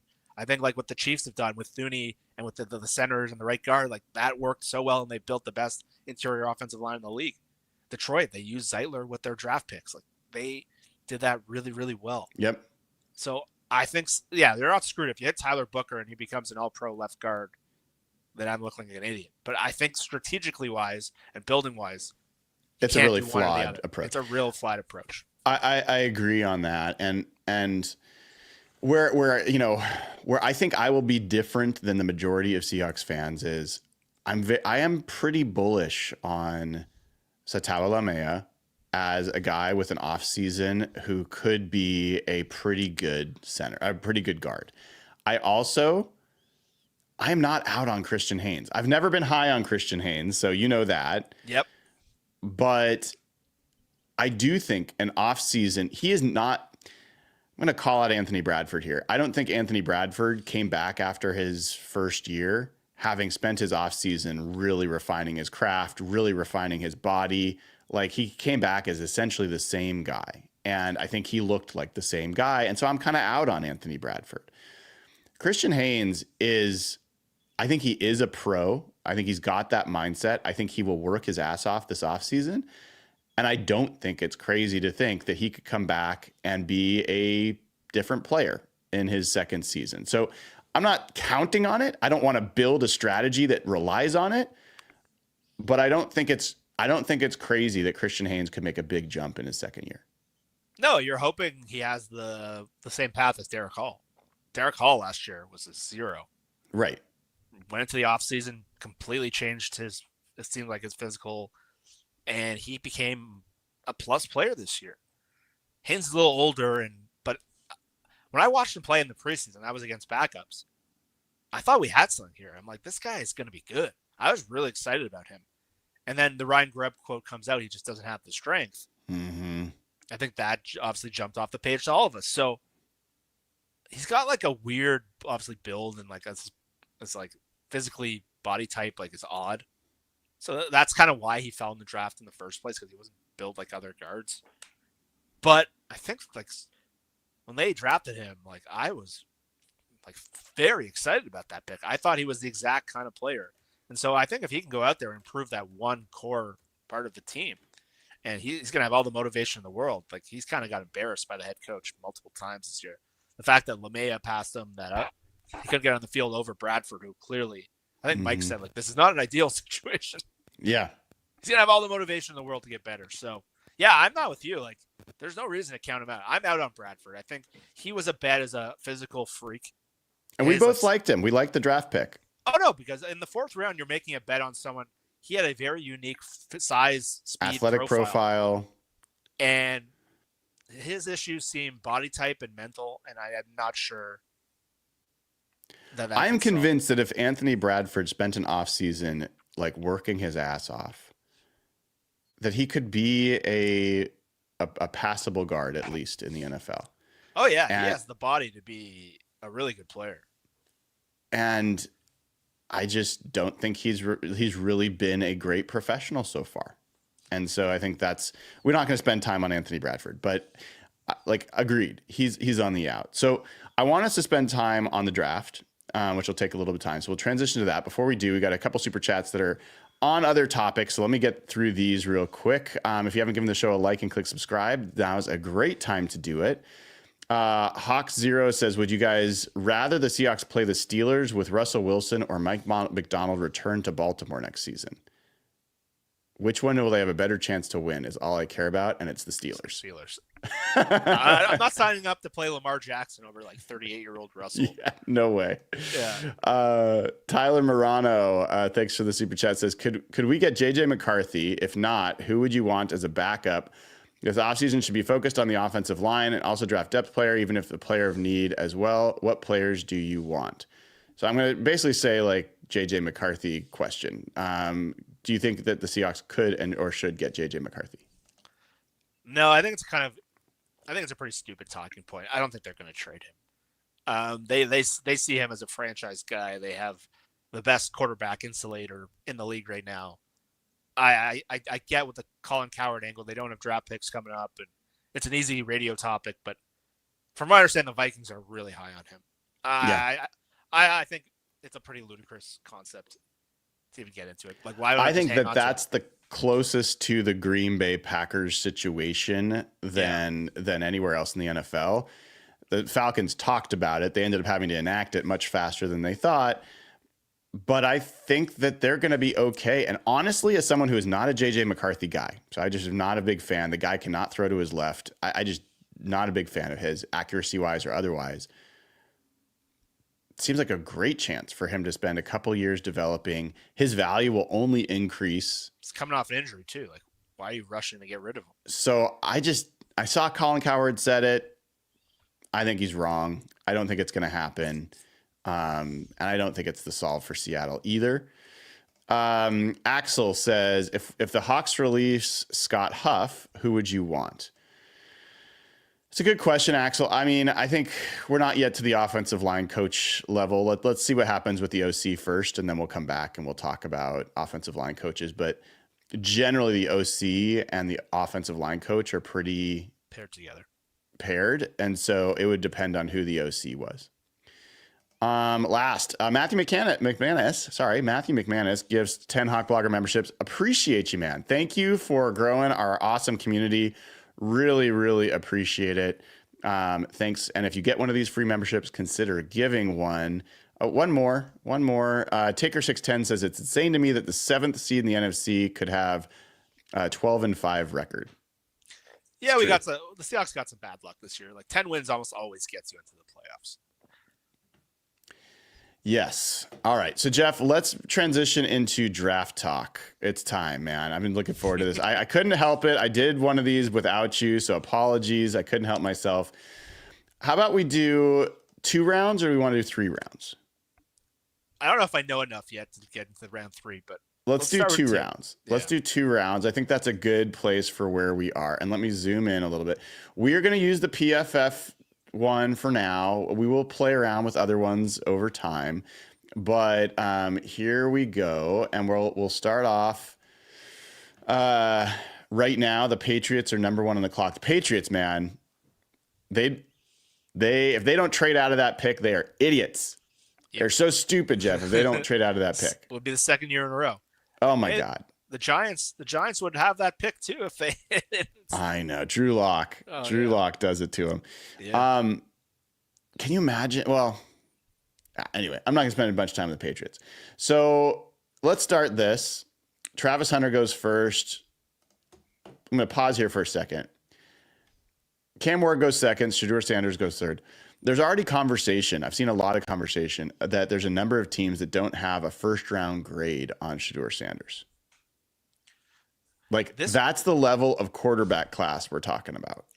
So yeah, I don't think that's off base. Like this is not a good quarterback crop. Like we saw 6 go in the top 12 last year, and I don't know where those two. Like Cam Ward would not have been drafted in the first round last year. Shedeur would have been 5th guy last year, maybe. Like, is he better prospect? Maybe. Like JJ McCarthy would probably go first in this draft, which is pretty wild. For sure. Yeah, for sure. And so you look, there's Tennessee, Cleveland, the Raiders, and the Giants, wherever the Giants are. They all need quarterbacks, so those guys are going to get drafted way higher than they probably should. So of these first few picks, you know, you got a couple quarterbacks, you've got a couple wide receivers, and McMillan and Burden, and then Mason Graham, an interior defensive lineman. So generally, I think chalk so far for the most part. So one of the guys we should talk about is Will Campbell. Yeah. So Campbell is a guy that has played exclusively left tackle essentially over his career, but that a lot of folks are profiling potentially as a guard in the NFL. So 6'6", 323. He comes in as a junior. Well-spoken guy, seems to get it. It seems pretty high to draft a guard. I think this is a hole in the simulator because I think the simulator views him as a tackle, and based on his grade in the rankings, it's all based on, I think, Trevor Sycamores rankings. Mm-hmm. And from what I understand, the majority, like Matt Miller and Albert Breer have talked about this, it seems like he more projects inside. Like I've not heard of a lot of teams that view him as like a top 10 left tackle. And so this is where the simulator views him there. I don't think he's going to be drafted in the top 10 if he's an inside player. And I don't see what team, like unless the Bears kind of view him, maybe the Bears are the only possible fit for him because they got offensive line issues, but I'd be shocked. And it's early. I'd be shocked if he's a top 10 player. Yeah. He is the one guard that for me is a clear first round eval. And I think that he's maybe one of the guards that, yeah, I wouldn't make a case for trading up for, but if you were going to trade up, he's the only one that I'd be like, yeah, he might be worth it. Yeah. Like he, again, also has that 2-in-1 value where he could kind of be exactly where you had Jake Lucas at the same time. That was what we loved about Fautanu last year, but Fautanu's injury seemed to be a real thing. So at the same time, like, but look at pick 10 and 11. Like last year, we're looking at Byron Murphy and Verse and all these cool players. Quentin Mitchell goes 22. Look what we got at pick 8, 9, 10. I got to put this up for the 2024 draft. That was one of the most insane. The first round of this draft class. Look at the first round. I'm going to zoom in here. Oops. Like Malik Neighbors hit. I mean, every single one of these picks pretty much. Brock Bowers set a rookie record for tight ends. Byron Murphy. 13th pick. I don't know that there's anybody that really feels like unhappy with their first round pick, man. Darius Robinson, not great. Xavier Worthy had a good, maybe Ricky Pearsall, but he had a pretty good game last Tyler year. Guyton's been, yeah. That's the thing. This is almost hits across the board, and you have like Brian Thomas should have been a first team Pro Bowler. Yeah. It was a historic first round. That was and people are so wrong about Byron Murphy. I see people being like, "Hey, he's not good." He's really good, guys. He's really good. I'm telling you. I'm going to do a show and I'll do an article probably on it, but he is doing just fine. Yeah. He's doing just fine. Everyone chill out. There's the numbers that I'm looking at. He is basically Matabuike. He is Quinnen Williams in terms of his win rate as a rookie. He's just not getting the opportunities yet, and he'll be fine. He'll be fine. This is totally normal for tackle development. So, So anyway, back to our point. Look who's going 8, 9, 10, 11, 12. exactly. Ugh. Like I kind of feel like He's one Will of the best Johnson bets, and actually. and Ginty are like the end of the true first round grades. I think there's only like 10 or 11 at most. It might be 8 or 9. I think Miller had 11, yeah. Yeah, I just don't think there's a lot of first round guys here. It's funny. I've seen Ginty go to the 49ers in a few different mocks, which would be interesting.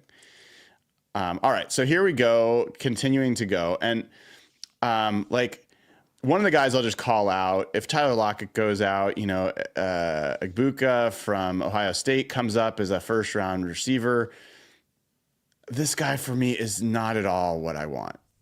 I don't want that guy. He's a possession receiver. He's not super interesting. He is not a first round grade receiver for me at all. I could not agree more. Like, he's a complimentary player to Jeremiah Smith and was with some of their guys, Marvin Harrison, the last couple of years. He's like perfect guy to draft in the second round. Like, you would not take him he does not have the athleticism. He's just a solid. That would be a complete waste of a first round pick. Yeah, not in on that. So with that in mind, we're now at the Seahawks at pick 18. And Jeff, this is an interesting one because I think we got to factor in the free agency conversation we just had. Like, talk to me about who do you think the best player is the Seahawks could pick at this position before we talk about whether it's the right thing to do? The best player on the board here is Tyler Warren. Tyler Warren is a tight end from Penn State that has been compared to, I've seen TJ Hawkinson, I've seen Baby Gronk, George Kittle. I haven't watched a ton of college football this year. Look, 93 receiving grade. I think we talked about how sketchy this top 10 is. Of all the bets in this draft, this guy seems like one of the best bets. To me, I'd be shocked if he's not a good NFL player. I see a lot of George Kittle. I think that's a really good comp. And it's not a position, like a priority position. It's a luxury position. We had the same conversation with Bowers. It's a tough spot because you look at these names and it's like, ugh. There's not a lot of guys in the first round. Tyler Warren, in a normal year, if they had last year's draft, the idea of the Seahawks looking at him would be ludicrous. Malaki Starks is a guy who usually goes in the top 12 of these mocks. I'd be very surprised if he's still here. But to me, Tyler Warren's the most interesting player, basically outside of the top 6 players. And that's why this draft is weird, man. I think that's an interesting one. And this is why, I posted my first mock and I took Warren with my first back, traded back a couple times and was able to get him. Everyone was like, you're not gonna be able to trade back to get him. The two most common responses were, no way you'll be able to trade back and get him. The other responses, what are you doing taking a tight end in the first round? And look, I think that the Seahawks most likely either move on from Tyler Lockett or he's going to continue to be a muted third option. I think that Tyler Warren comes in, helps you as a blocker right away, helps you from a toughness mentality right away, pairs really well with AJ Barner, and gives you a receiving option, another like plus receiving option. So I think he gives you a lot. I think you could do a lot worse than Tyler Warren, not to mention the fact he's the type of guy that if you were to get him even at 18, I think he could absolutely be one of those guys where when they do a redraft at the end of the year, he's going top 10. Like he is probably a top 10 talent in this class, but because he's a tight end, he'll probably go later. Yeah, and it was a lot of the same thinking. Like a couple years ago, they took JSN 20th overall, and the reason I loved JSN that year, A, I never thought he'd make it to 20, but B, I thought there was like a pivot point in the draft where like you weren't getting value anymore. You were just reaching on premium positions. And either you could do that, and wide receiver is a premium position, so it's different than tight end. But either do you want like the 5th best tackle, or we were talking about Nolan Smith that year, who's been pretty meh. It's been fine, but do you want like a Nolan Smith who's like you're only drafting because he's an edge rusher, or do you want the best of something? That's why I love JSN. I thought that was a pivot point. I think the Seahawks are at the same spot where, like, if Starks, you take Starks out of here, I don't think he'll be here. Um, what are you getting? So, Well, let's talk about that for a second. So, I mean, I also like Colston Loveland. I don't think he's not the blocker that Warren is. He's a no, better receiver. yeah, and I look, they're going to know him pretty well on their staff with Jay Harbaugh if he's back, and he was a really highly regarded. I see Warren as a more complete player. The guys that the positions that are interesting to me, because everyone's going to say offensive line, and Jeff, do not just draft a guard here because you need a guard. No, that is a dumb draft strategy. First round picks are your most valuable capital in general. Take the best player and take it at a position that's going to make a difference. And so for me, I think cornerback is an option here. Trey Brown's going to be gone. Josh Jobe we can feel good about, but like, is that it? Because I don't feel great about Nehemiah Pritchett. Do you feel great about Tariq Woolen? I do. I feel fine with Tariq Woolen. But like, I think cornerback is a legit option here if there's a cornerback that you really like. I think a sneaky one could be another defensive tackle. Jaron Reed's going to be a free agent. I think it makes sense to try to re-sign him, but if they don't, you're down to Leonard Williams and Byron Murphy, and Leonard Williams is also going to be 31. I don't think it's crazy to think about defensive tackle here. No. Leonard Williams is going to be older. The Jaron Reed decision really will kind of crystallize this pick, or whether they leave that as a whole.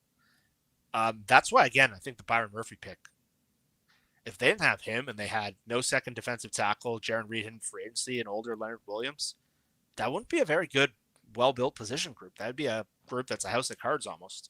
Right. And so I think this gives you the luxury. I don't think it's a crazy. I think corner makes a lot of sense.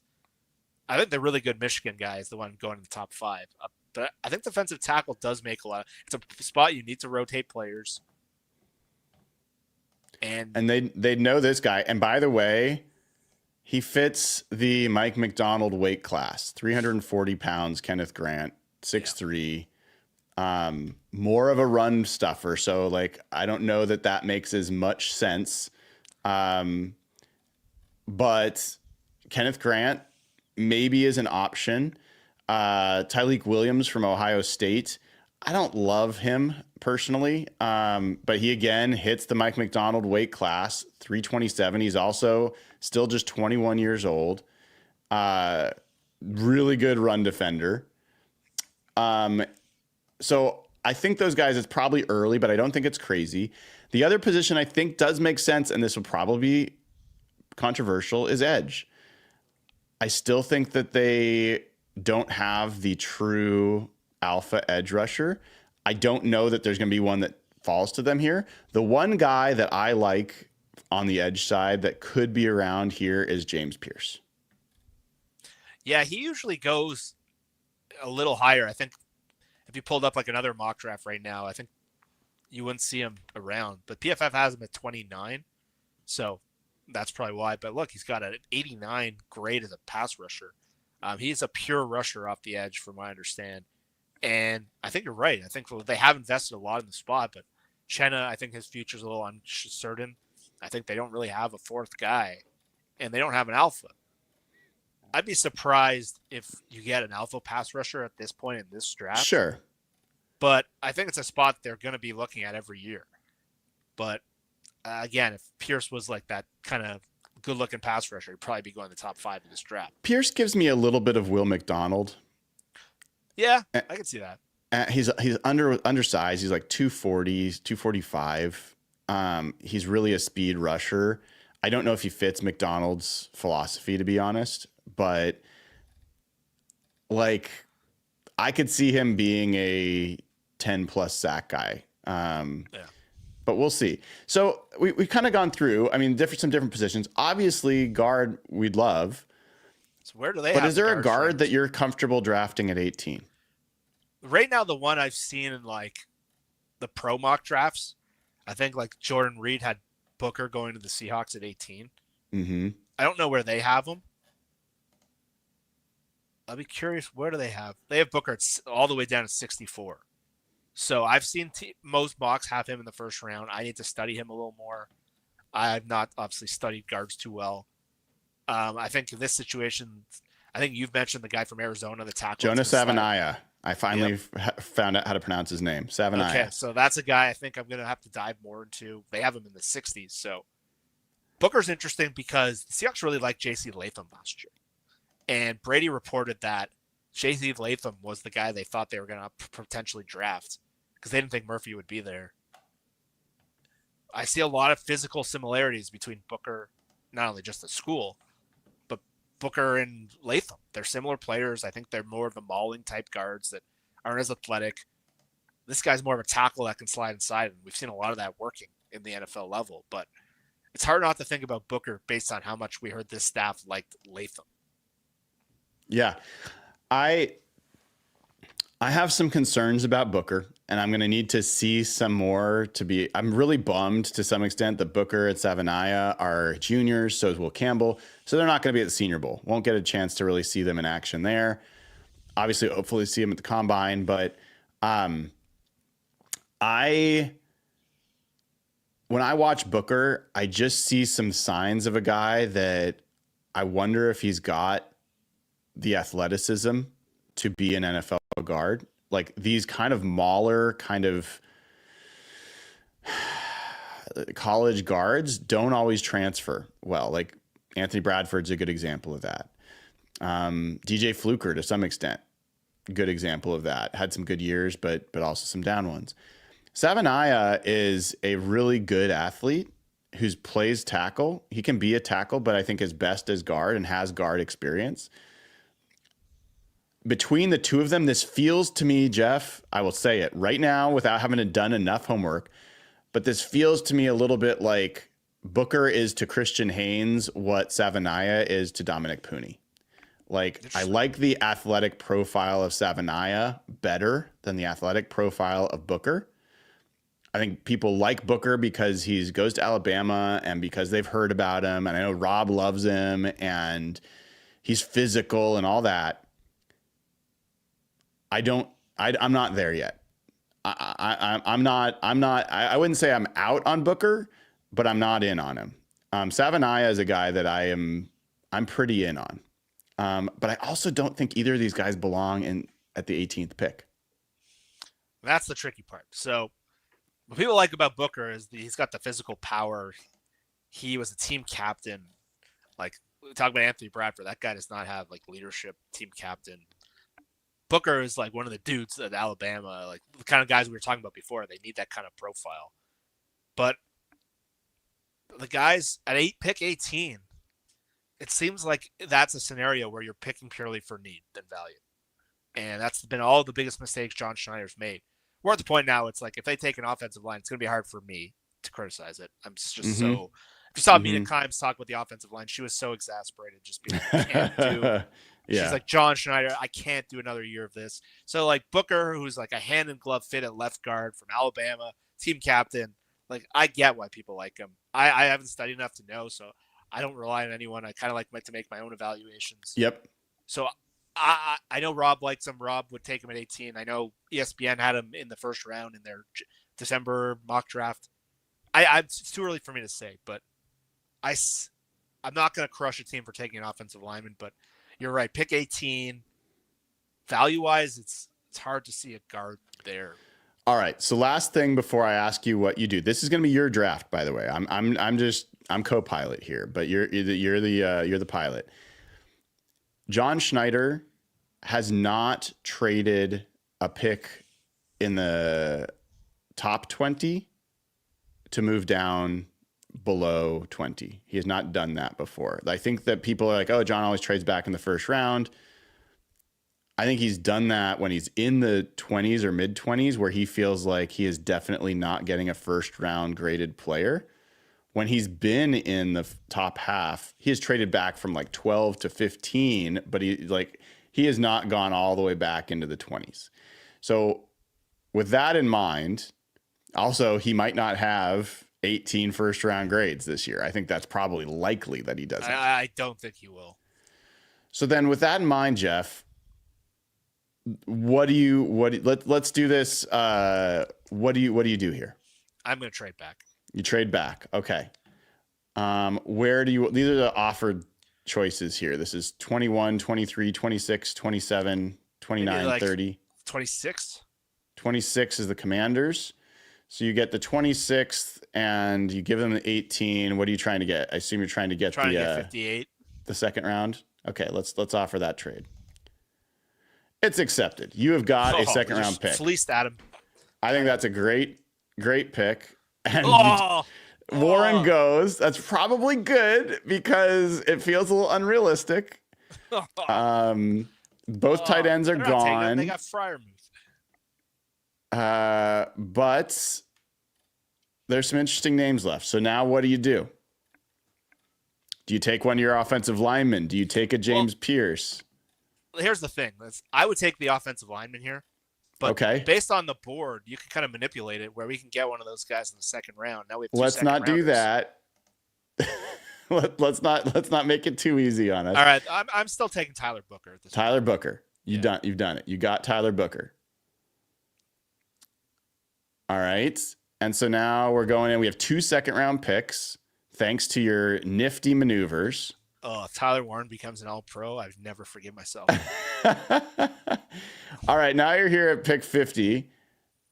What do you do here? And we should put quarterback on the list. Let's have a little quarterback conversation, Jeff, before you make your pick. Oh God. I got all sorts of crap for picking Dylan Gabriel, even though if people watched the draft show when I did it, I was just like, yeah, sure, he could be the next Colt McCoy. You know, I'm not saying Dylan Gabriel is your starter. Like, I was just having some fun and whatever. But I like Dylan Gabriel even after the game against Ohio State.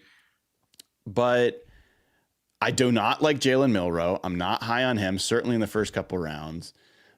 A guy that has really started to shoot up, no pun intended, is Jackson Dart. There's some people that think he'll end up being a first round pick. Wow.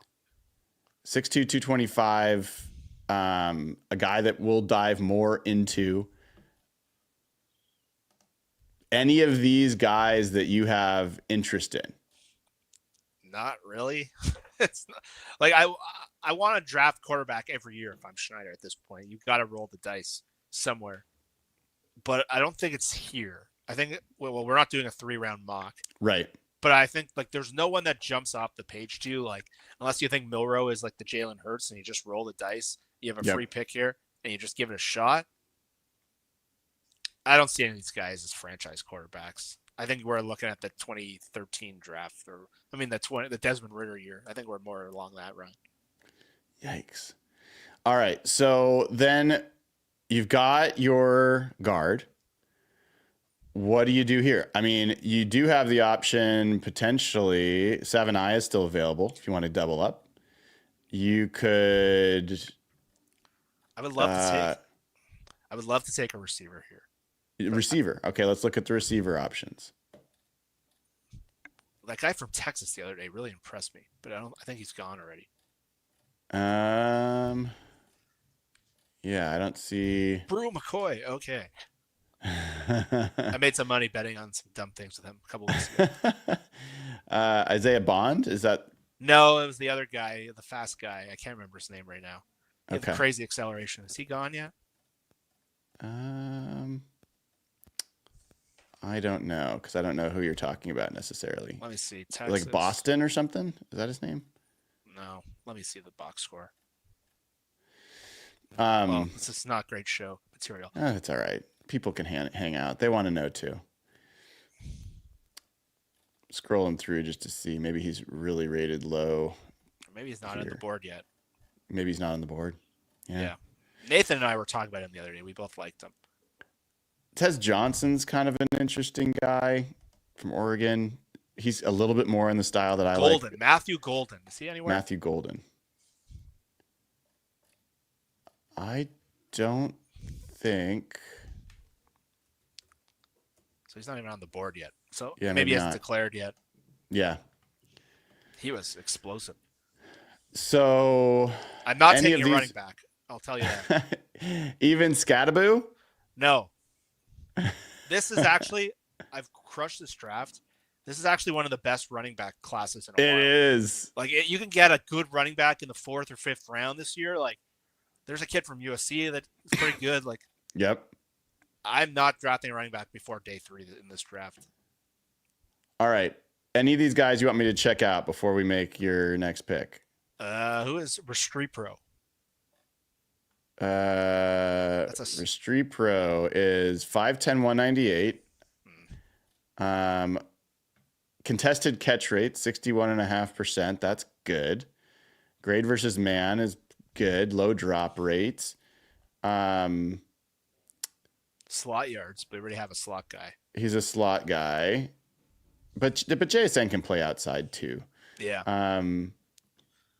He makes some deep catches, so they need to get that explosive game part of their game back. I agree. Interesting. This is a position I really want to study. Yeah, we've got some work to do there. You want to see Jaden Higgins? Yeah, it's a good name. 6'4", 215. I like. Okay, so I like that. Not a great athletic contested catch rate, 56. He is not a deep ball guy so much. Not yards after catch. Yeah, he seems like more just like a big X. Yeah, I don't know if that's what they need. Check out Jack Beck.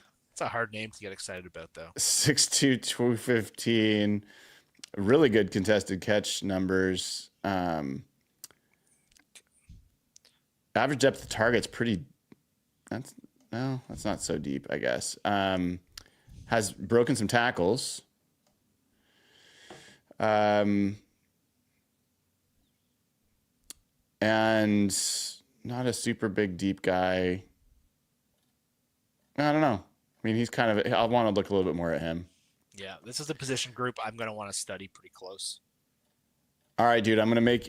I think linebacker is also a sneaky position of need. I know that Ernest Jones will probably be signed and Tyrese Knight we feel good about, but after those guys, I think Drake Thomas is all you got. I wouldn't hate them if Mike McDonald says this guy's a great linebacker. I wouldn't hate them going in. Click Isaiah Bond. I actually think he did some good things too.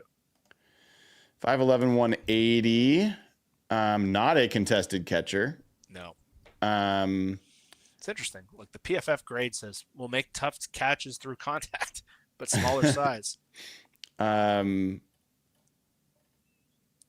Yeah. So kind of a screen, makes a lot of catches on screens. Average depth of target's pretty deep, actually, considering he has all those screen yards. Yeah. Yards after catch. So this guy is interesting. 25th in the nation, yards after catch. Let's draft him. You want to draft him? Yeah. Done. Isaiah Bond, you are a Seattle Seahawk. I just got fired. Okay. All right, you got one more second round. See, all the receivers went. I knew what I was doing. You did great. So we need some defense here. Defensive edge, line. You could double up on Savanaya. Let's take Savanaya. Let's double up. You could go cornerback or defensive interior. Could go edge. You want to go Savanaya? I'm doubling up. All right, done. Savanaya. We are loading our offensive line. I mean, I'm not going to hate this if this is where they end up. See, how many Fs do I get? F, D plus, B minus. They don't know, Jeff. They don't know. Look, we fixed our offensive line.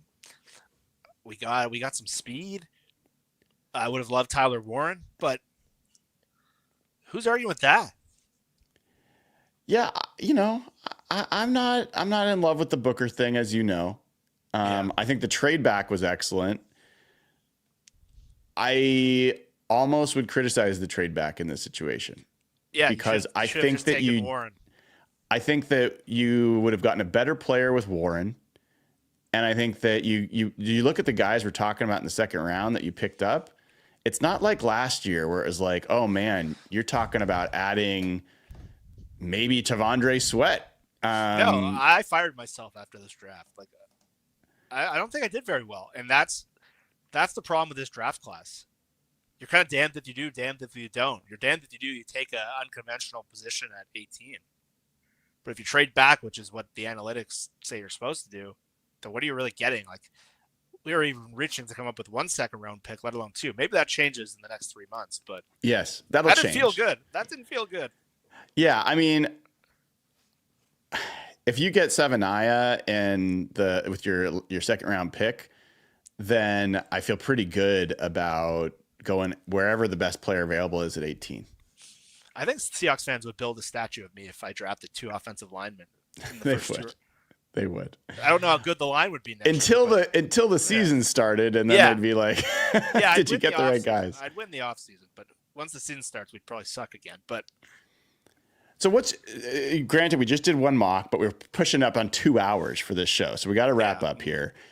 What's your takeaway? Like, if you're building right now, you're building your offseason plan to fix the Seahawks offensive line, what do? You gotta be aggressive in free agency. You cannot go into the draft desperately needing guards. Yep. If you do, you're gonna make mistakes. Say you love Tyler Booker. What if he goes before 18? And in this draft, that's possible. I think we need to throw out all hard, fast rules of your, like, I know, like, some of the people I follow in the draft, like, you can never take a guard in the first round or a tight end in the first round. And I get that. We got to 18 there. It was tough. So I think this emphasizes more. You need to use free agency, and then you need to supplement. If your only plan is to rely on the draft, you're in big trouble. I think there's depth. I need to learn more about the day 2 players. The running backs I know are really, really good. But I think this year, I just did a trade back. I crushed the trade. I don't think you would get that much. And I felt horrible coming out of that draft. Yeah. And so Tyler Warren for me is just such a better prospect and such a better bet than what we just came up with and what you might get at 20. I'm so in on that guy. I don't even know if he's going to make it to 18 by the time we get through this process. Yeah, he might not. I don't Especially think he with will. the Brock Bowers. Brock Bowers doing what he did this year does not help our cause. I think by the time we go through this process, we realize there's just not much to be excited about. Someone's going to take a shot. It's good. The Rams tried hard to trade for Bowers last year. We saw in that show. You see why. Like, that guy in that offense would be freaking awesome. So I don't even know if he's there, but I think this is not the year to get cute. You're going to have to be a little unconventional with the types of players you want, the types of positions you want. Because, again, we're at 18 and we're like, there's nothing there that I'm jumped up about. The second round, I'll feel differently once I dive in a little more. Like, the fact that we were researching guys on the clock. Long way to go, but it's a weird draft. It's so different than last year where we just felt like you were playing with, like, an embarrassment of riches. Like Edgerrin Cooper last year was like, there are people saying it wasn't a good draft last year and that this draft was going to be so deep because everyone was going to come out from the COVID year. And, like, I think it's like round 4 is good this year or something like that. Maybe. Top 60 feels shit. I will say, when we did our first mock last year, granted, I think that was also in January. But anyway, I didn't know a lot of the names. And it was, a month later after doing a bunch of these with you and doing more reading and watching of film that a lot of these guys became guys So this is part of the process. We are not going to sit here to say that we've watched all these guys. We know all these guys. I will stand on our business, though, as far as our draft projections and our draft evaluations have been pretty darn good relative to others over the years. So we'll get there, but we're going to put in the work, and you guys are going to be part of it hanging out this offseason. So make sure you sign up over at patreon.com/hawkblogger. Sign up to support the show and subscribe and click like if you haven't already. And make sure you wish Jeff a wonderful weekend because he's going to have probably a kid the next time we see him. So make sure you send your best to Jeff Simmons. Thank you to him for spending 2 hours with us on a Saturday. Thanks to all of you for tuning in. Make sure you head on over to jkboots.com. You will not regret it. You get 10% off the best boots you will ever own. These are gorgeous boots, all handmade, all in the state of Washington, family-owned business in Spokane. And not only do you get 10% off, you get a chance to walk away with this pair of Seahawks-themed boots. You'll be the only person that has these made, handmade just for your feet. If you sign up or if you make a purchase using code HawkBlogger, you get a chance to be the person who walks away with them. And we've given away 3 pairs of boots to the Wildland Firefighters Foundation to keep our Northwest Forest safe and our firefighters safe. So this is a great promo. Going to keep pushing it because I just think it's great for everybody. It's a win-win-win all around. So thanks for everybody for tuning in. Appreciate all the super chats. I think there were a couple more. We got Keith Lavelle has given away 10 Hawk Blogger memberships. I really, really appreciate that, Keith. Thank you so much. And Axel, any chance Seahawks trade their first round pick for a player? This draft class is pretty weak. Micah Parsons would be nice. I don't think it's out of the question. I think that's a fair thing to bring up. But at this point, I would say probably not. All right, folks, have a great rest of your Saturday. I will be with you tomorrow morning for a pregame show, and then we will watch. We will watch the Seattle Seahawks face the Los Angeles Rams. Let's hope they get a win and finish the season strong. Till then, I'm Brian Nemhauser. You can find me in all the places at Hawk Blogger. Take care. Have a great rest of your Saturday.